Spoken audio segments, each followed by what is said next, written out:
Social media ज़्यादा उपयोग करने वालों के लिए सबक। यह कहानी आंखें खोल देंगी आपकी। अभय एक सीधा साधा लड़का था। ग्रेजुएशन की पढ़ाई करने के लिए अब उसे अपना गांव छोड़कर शहर में दाखिला लेना था। किसान पिता ने एक एक पैसा जोड़कर अभय के लिए शहर में सारी व्यवस्था कर दी और ये सोचकर एक स्मार्टफोन भी दिला दिया कि ऑनलाइन पढ़ाई करने में इसका उपयोग होगा। स्वभाव से अंतर्मुखी अभय को अब अपने सपनों को पूरा करने के लिए बहुत मेहनत करनी थी। अपने संकोची स्वभाव के कारण वह शहर के बच्चों के साथ घुल मिल नहीं पाया और दोस्त बनाने के लिए उसने सोशल मीडिया का सहारा लिया। ऐसे ही फेसबुक पर उसी तरह के मयंक नाम के एक लड़के से उसकी दोस्ती हो गई। मयंक का प्रोफाइल अभय को बहुत पसंद आया। दोनों के बीच मैसेज का आदान प्रदान होना शुरू हो गया। पढ़ाई के लिए गए फ़ोन का प्रयोग अब दोस्ती और मनोरंजक वीडियो देखने में होने लगा। यहाँ तक कि क्लास करते हुए भी अभय का ध्यान मोबाइल स्क्रीन पर ही लगा रहता था। मयंक और अभय की दोस्ती और भी गहरी होती गई, यहाँ तक कि मयंक कई बार उसका फ़ोन भी रिचार्ज करा देता। देखते देखते उसकी फ्रेंडशिप को 2-3 महीने बीत गए, पर अभी भी उनकी एक बार भी मुलाकात नहीं हुई थी। फिर एक दिन मयंक ने अभय को एक जगह बुलाने के लिए कॉल की। यार, बहुत अच्छी अपॉर्चुनिटी है, तू सुबह 10 बजे व्हाट्सएप किए पते पर आ जा। अब पढ़ाई के साथ साथ तू हर महीने 5,000 रुपये भी कमा सकता है और इसी बहाने हम दोनों पहली बार फेस टू फेस मिल भी लेंगे। अभय की खुशी का ठिकाना नहीं था। दोस्त से मिलने की खुशी में और पैसा कमाने के अवसर मिलने की बात से वह फूला नहीं समा रहा था। अगले दिन वह सुबह जल्दी उठा और तैयार होकर मयंक के दिए पते की ओर बढ़ गया। वह जगह शहर से कुछ दूर थी, इसलिए अभय उधर जा रही एक बस पर सवार हो गया। 1 घंटे के सफ़र के बाद आखिरकार वह पूछते पूछते वह दिए हुए पते पर पहुंचा।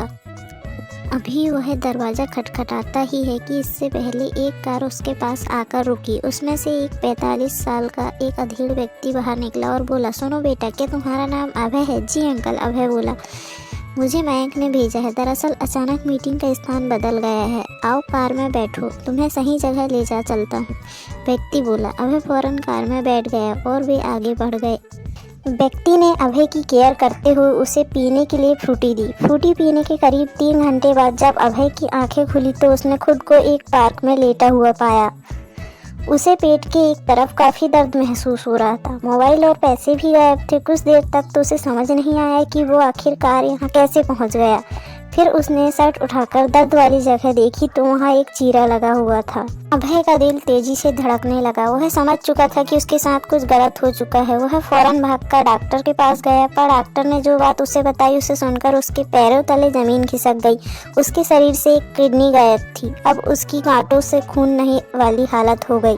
सोचने लगा, क्या सपने लेकर गांव से शहर आया था? अब अपने पिताजी को क्या जवाब देगा? वह भागा भागा पुलिस के थाने पहुंचा। वहां जाकर तो उसके सामने डिजिटल दुनिया की सारी सच्चाई सामने आ गई। यह जो फेसबुक पर मयंक का प्रोफाइल था वह कोई युवा नहीं बल्कि अधेड़ व्यक्ति था जिसने उसे कार में बैठाया था। वह आकर्षक अकाउंट बनाकर अभय जैसे लोगों को जो सफलता मार्केट में चाहते थे और ऐसे छलावे में विश्वास करते थे फांसता था। फिर धीरे धीरे पर्सनल लाइफ में घुसकर उनकी नौकरी का झांसा देकर बुलाता था। उसके बाद शरीर के अंगों की चोरी करता था। ऐसे कितने सारे केसेस उसके नाम पर थे। सोशल मीडिया पर सोशल न होकर अगर अभय वास्तविक दुनिया में सोशल होता तो ऐसी नौबत ही नहीं आती। स्क्रीन के पीछे का सच अब आईने की तरह साफ हो चुका था।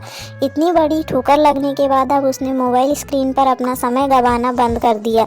वास्तविक और आभासी दुनिया के बीच का फर्क अब उसकी समझ में आ चुका था, पर बहुत कुछ गंवाने के बाद। सीख, ऑनलाइन वर्ल्ड में किसी पर आंख मूंद कर विश्वास करना आपको मुसीबत में डाल सकता है। इसलिए सोशल मीडिया और इंटरनेट को प्रयोग पूरी सावधानी के साथ करें ताकि आपको भी कभी अभय की तरह पछताना ना पड़े।